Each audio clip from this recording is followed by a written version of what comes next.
Summit and the Closet Classic Theater.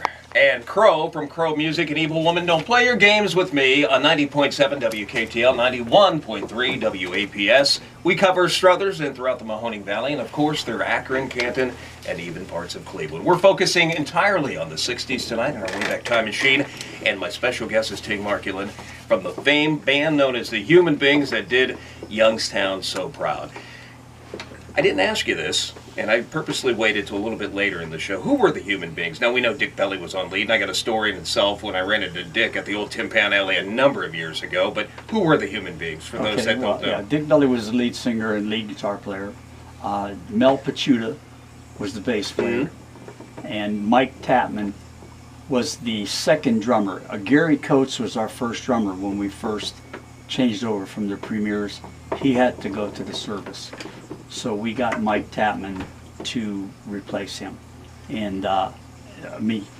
There were four of us. I was rhythm guitar, backup vocals, and Mel, the bass player, helped up with backup vocals too. So. You had some interesting titles. It's Fun to Be Clean.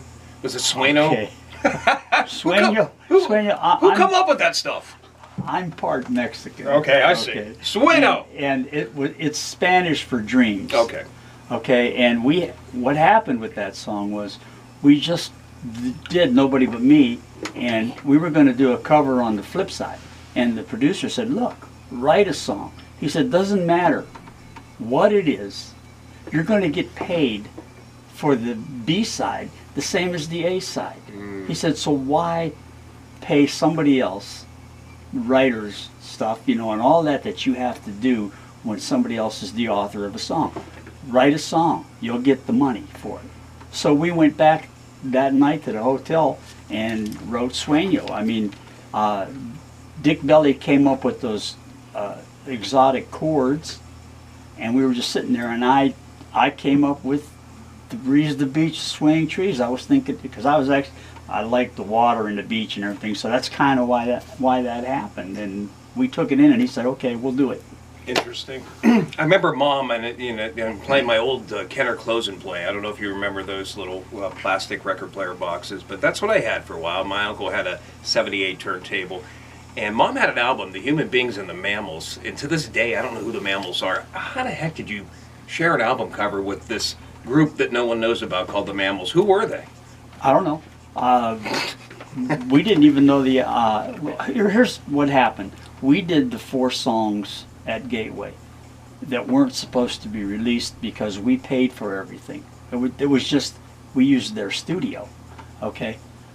After Nobody But Me was a hit, they put these other songs together by the Mammals and had the Mammals do Nobody But Me. And they put our 4 songs on there, so actually the Human Beings were on the album, but they did it without our permission. And I mean, there was a lawsuit. And I feel bad because anybody that bought that album had to feel like they got ripped off. And a lot of them thought that was us singing Nobody But Me, and they were like, what happened to you? You said guys? that. You said someone walked up to me and said, yeah, a couple of those tracks, you guys don't sound so good, but it was the Mammals that they were listening to and not the Human Beings. Yes. Yeah, the Gateway did a kind of a play on words with that. If you notice, our pictures are not on the cover. They're like drawn like cartoon characters. We're not there. That's interesting. That's definitely interesting. Well, we're focusing on the 60s decade, and we're going to come back and talk with Ting a little bit more on the Closet Classic Theater and the Summit. More one-hit wonder action here. Psych rock group, San Antonio, Texas. They formed in 1966. 1969, they went top 20. Their only hit. They got their group name from a Beverly Hillbillies episode, Misslide. Here's the Bubble Puppy and Hot Smokin' Sassafras on the theater.